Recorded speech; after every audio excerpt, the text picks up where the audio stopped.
ایسی دکانیں ہمیں نہیں معلوم کہ یہ ایمان والا ہے اس لیے اس کا مال بالکل کھرا ہوگا، ہرگز اس کے پاس ملاوٹ نہیں ہوگی، ہرگز یہ دھوکہ نہیں کرے گا۔ تجارت کے سلسلے میں بہت واضح مسائل قرآن اور حدیث میں موجود ہیں۔ احل اللہ البیع وحرم الربا، اللہ تعالیٰ نے بیع کو حلال کیا، بیچو، خریدو، کھاؤ پیو، ضروریات کی تکمیل میں لوگوں کی مدد کرو، لیکن اس بیع و شرع میں یہ شرط لگائی، دیکھو دھوکہ دھڑی نہیں ہونی چاہیے، خطا نہیں ہونا چاہیے، اوپر مال کچھ رکھا ہے اندر کچھ، اوپر سوکھا ہے اندر گیلا، دودھ میں ملاوٹ ہے تیل میں ملاوٹ ہے۔ یہ مسلمان تاجروں کو ان باتوں کو جاننا چاہیے۔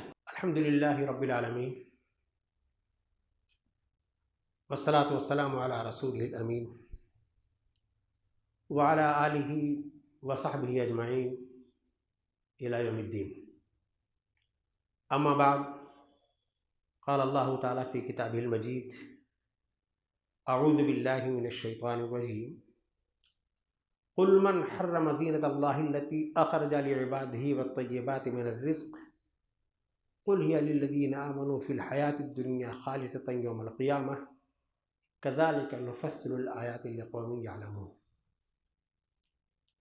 وقال رسول اللہ صلی اللہ علیہ وسلم ان الحلال بین وان الحرام بین وبینہما متشابہات لا يعلمهن كثير من الناس فمن اتقى الشبهات استبرأ لدينه وعرضه ومن وقع في الشبهات وقع في الحرام كالراعي يرعى حول الحمى يوشك أن يقع فيه وإن لكل ملك حمى وإن حمى الله محارم۔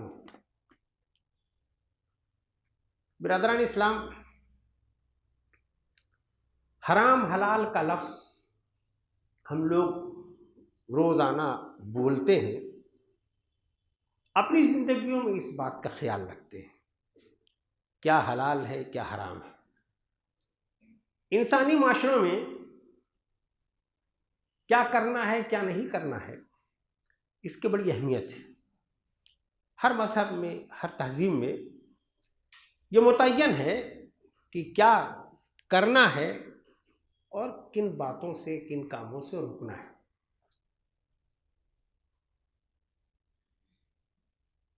یہ حلال اور حرام کا تعین، یہ کرنا ہے یہ نہیں کرنا ہے، جب یہ انسانوں کے ہاتھوں میں آ جاتا ہے تو اپنی مرضی اور خواہشات کے مطابق وہ حرام کو حلال میں اور حرام کو حلال میں بدلتا رہتا ہے۔ اگر ہم اسلام کے آنے کے وقت کا مختلف تہذیبوں کا مطالعہ کریں تو اس وقت یہودیت اور عیسائیت زندہ مذاہب تھے۔ ان کے مذہبی پیشواؤں نے اللہ نے جن چیزوں کو حلال قرار دے رکھا تھا انہوں نے حرام قرار دے رکھا۔ وہاں کی جو جاہلی تہذیب تھی، وہاں کے سرداروں نے تو بہت سی ایسی چیزوں کو اپنے لیے حلال قرار دے لیا تھا جو کبھی انسانی فطرت جس کی اجازت نہیں دیتی۔ بیٹیوں کو زندہ درگور کرنا، سوتیلی ماں کا بڑے بیٹے کے لیے حلال ہو جانا، اور بہت ساری باتیں۔ ہمارے ملک کی جو قدیم تہذیب ہے اور یہاں کی جو تہذیبی روایات ہیں، ان میں حرام اور حلال کا اختیار جن بڑے مذہبی پیشواؤں کو حاصل تھا، انہوں نے تو انسانیت کے ایک بڑے طبقے کے لیے ساری عزت کی چیزیں حرام قرار دیتی تھی۔ اسلام جب آیا تو اس بے اعتدالی اور اس ظالمانہ رویے کا اسے سامنا تھا۔ ہر دم یہ مسئلہ ہوتا تھا کہ محمد صلی اللہ علیہ وسلم اب یہ کیا بتا رہے ہیں، یہ دین یہ کیا بتا رہا ہے، یہ قرآن یہ کیا بتا رہا ہے۔ اسلام نے بتدریج حرام اور حلال کے اصول متعین کیے۔ جو چیزیں حلال ہیں وہ کیوں ہیں، جو حرام ہیں وہ کیوں ہیں۔ اصولوں میں پہلا اصول تو یہ متعین کیا کہ حرام اور حلال قرار دینے کا اختیار صرف اور صرف اللہ و رسول کو ہے، یہ بندوں کو اس کا اختیار ہے ہی نہیں۔ اللہ و رسول نے جس چیز کو حلال قرار دے دیا وہ سب کے لیے حلال ہے، ساری انسانیت کے لیے حلال ہے، ہمیشہ کے لیے حلال ہے۔ جن چیزوں کو حرام قرار دے دیا وہ سب کے لیے حرام ہیں، ہمیشہ کے لیے حرام ہیں۔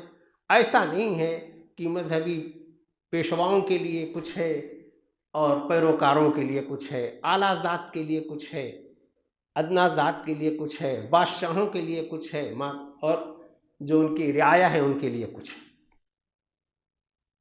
حرام اور حلال میں رعایت کسی کی نہیں کی جائے گی۔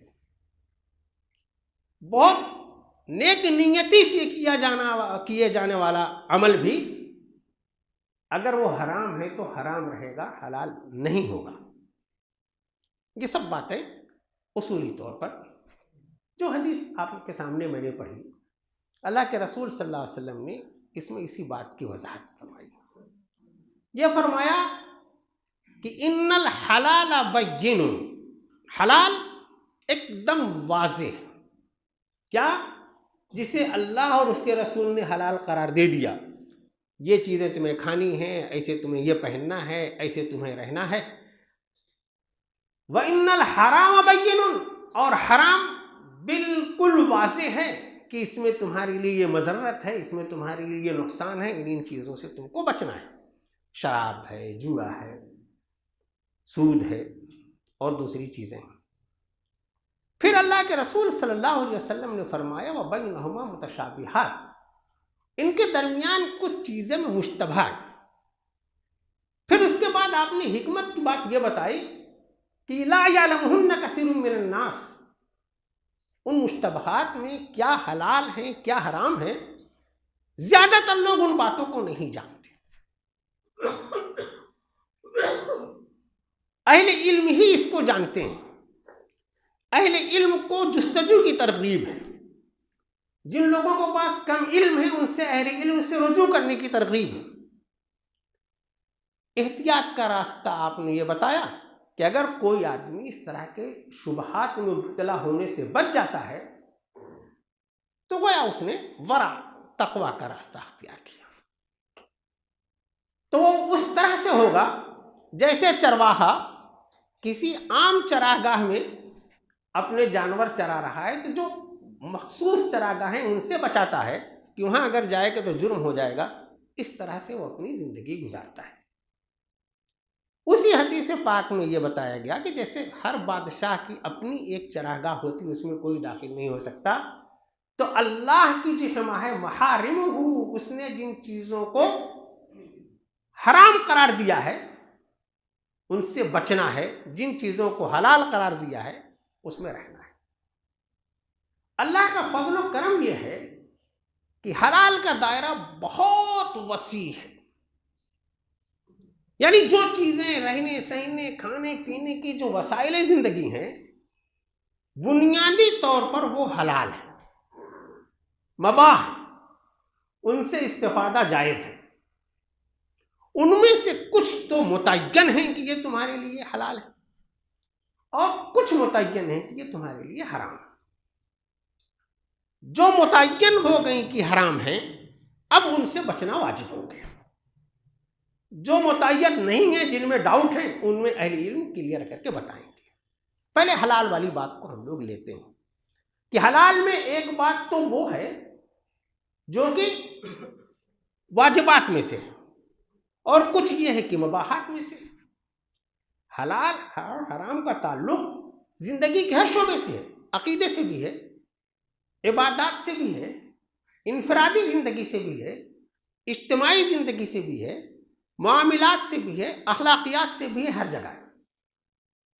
یہ متعین ہے انسانوں کے لیے کہ آپ کی زندگی میں سب سے پہلے آپ کا عقیدہ درست ہونا چاہیے کہ ایک اللہ واحد پر ایمان، یہ حلال ہوا، اور ذرا بھی اس کے ساتھ ذات صفات حقوق میں کسی کو شریک قرار دینا، یہ سراسر حرام ہوا۔ ادھر جانا نہیں، ادھر دیکھنا نہیں۔ نمازوں کے اوقات متعین ہیں، روزہ کے آداب متعین ہیں۔ کوئی آدمی رات میں روزہ رکھے، دن میں مشغول رہتا ہے، کام کرے، اس کو اس کی اجازت نہیں ہے۔ جو اللہ نے طریقہ متعین کر دیا ہے وہی متعین رہے گا۔ فرض روزہ رمضان میں رکھا جائے گا اور رمضان ختم ہوتے ہی عید کے دن نہیں رکھا جائے گا۔ وہی روزہ ایک دن پہلے حلال ہے اور ایک دن اس دن کے لیے حرام، اس لیے کہ اللہ اور رسول نے اس بات کو متعین کر دیا ہے۔ ہم لوگوں کی روز کی جو انفرادی زندگی ہے اس میں زیادہ مسائل پیش آتے ہیں۔ کیا کھانا ہے؟ اور کھانا ہی اصل مسئلہ ہے۔ کھانا بنیادی ضرورت ہے، اور مسلمان ہیں تو گوشت مچھلی کھانا ہے۔ تو یہ والا حلال حرام ہم لوگ متعین معلوم کرتے ہیں کہ کس کس طرح کا گوشت ہمارے لیے حلال ہوگا۔ اب اس پر علماء کے بڑے فتاوی بھی آ گئے ہیں کہ ذبیحہ کی جو مشینی شکلیں ہیں، پیکنگ کی جو مشینی شکلیں ہیں، ان کا کیا ہوگا۔ اور آپ کے اس حلال میں کئی لوگ مداخلت کر رہے ہیں کہ مسلمانوں تک حلال نہ پہنچنے پائے، اس لیے کہ ان کے ڈبے پر جو لکھا جاتا ہے کہ حلال ہے وہ نہیں لکھا جانا چاہیے، اس سے ہم کو تکلیف ہوتی ہے۔ آپ کے حلال میں کئی لوگوں کو آپ کے الفاظ بھی خراب لگتے ہیں۔ مچھلی کے مسائل ہیں، دوسرے مسائل ہیں، لیکن ہم لوگ بوٹی کے حلال ہونے کے مسئلے کو جانتے ہیں۔ روٹی بھی حلال ہونی چاہیے، یہ بھی بہت ضروری ہے۔ ہماری غذائیت میں، جسم کی افزائش میں اس کا بھی اتنا ہی دخل ہے، اس پر کم توجہ جاتی ہے۔ روٹی حلال ہوگی جب حلال پیسے سے آئے گی، حلال کمائی سے آئے گی، تو اس کی بھی بہت اہمیت ہے۔ لباس کے سلسلے میں بہت آزادی اسلام نے دی ہے، سطر متعین کر دی ہے، مردوں کے لیے الگ، عورتوں کے لیے الگ، تمام چیزیں خاص پہن سکتا ہے، ہر طرح کی آرائش و زیبائش کر سکتا ہے، زیبائش پسند کی ہے اللہ نے۔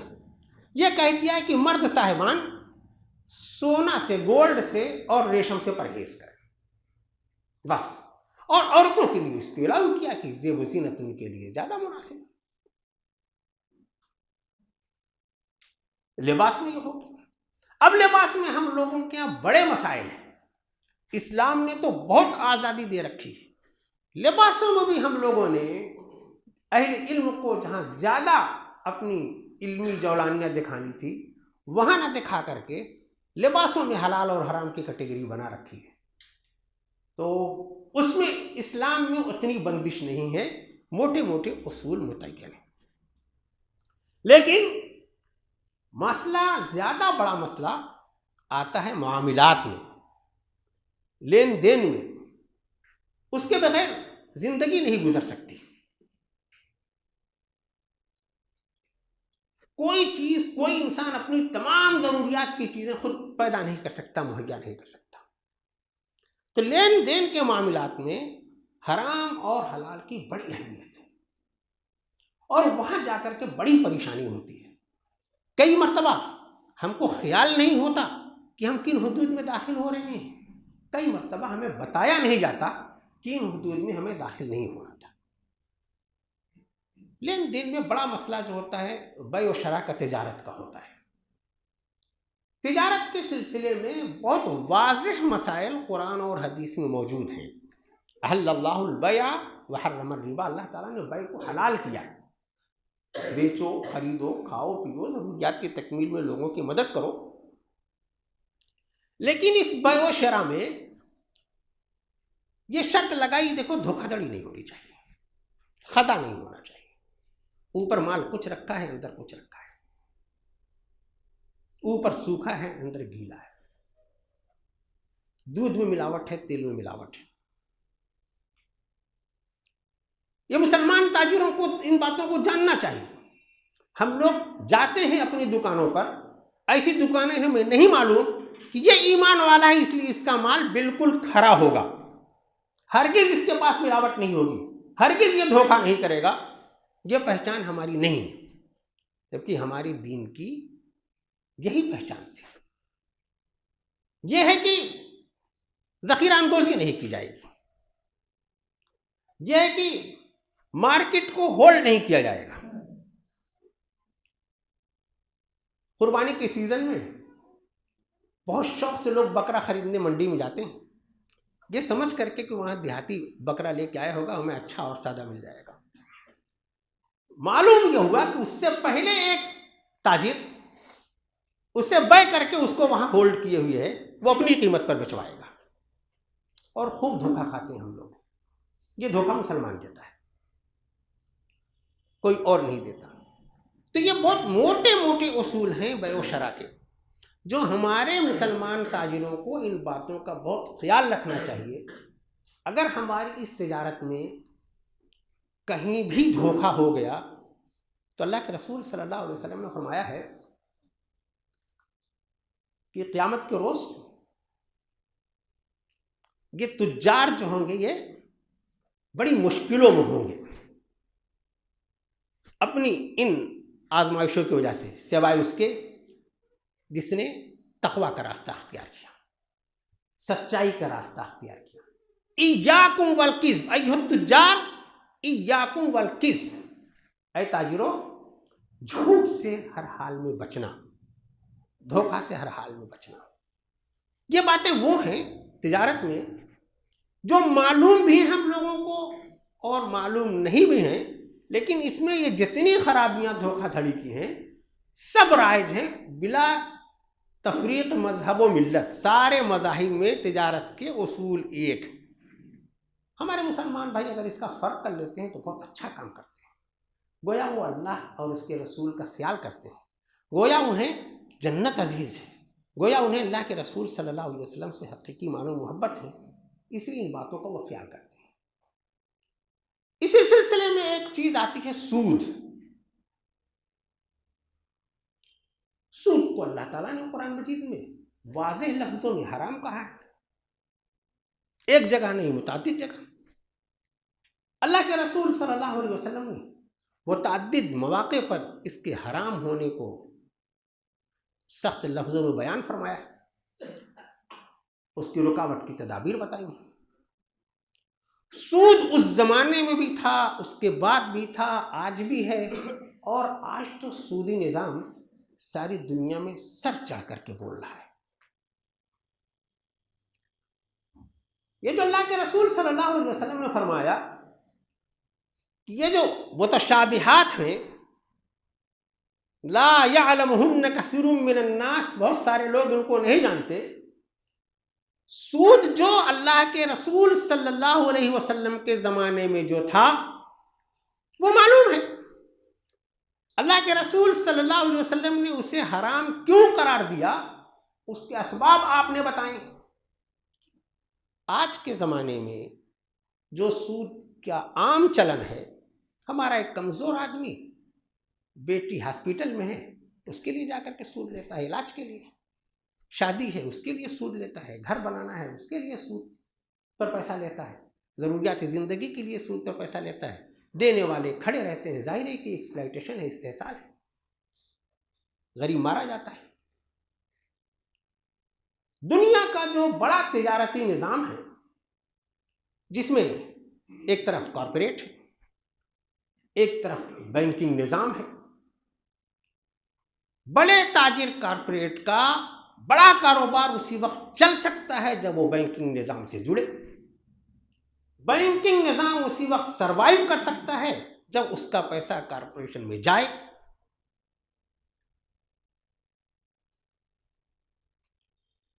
اب مسئلہ یہ ہے وہ جو اہل علم ہیں ایسے موقع پر انہیں اپنی علمی ذہانت اور فطانت اور قرآن و سنت کی نصوص کی روشنی میں یہ متعین کرنا ہے کہ یہ نظام کیا ہے، اس نظام میں بھی کیا وہی شناعت ہے جو اس سے پہلے کے دوسرے تیسرے چوتھے نظام میں شناعت ہے۔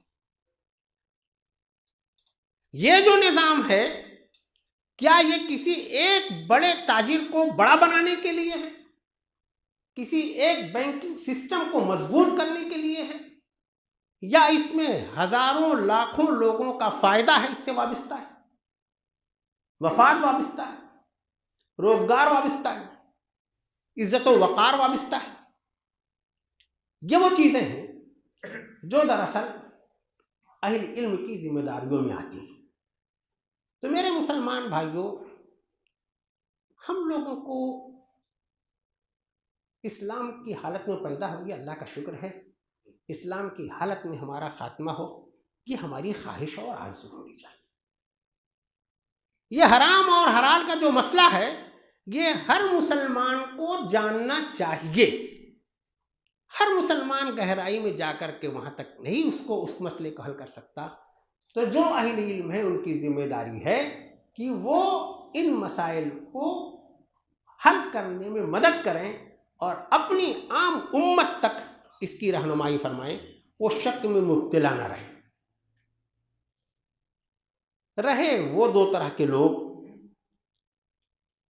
جو حرام اور حلال کے مسئلے میں یہ سمجھتے ہیں کہ ہماری جدید تہذیب، ہمارے سیاسی آقا جس چیز کو اچھا کہیں وہ اچھا، جس چیز کو حلال کہیں وہ حلال، تو یہ بات تو جائز نہیں ہو سکتی۔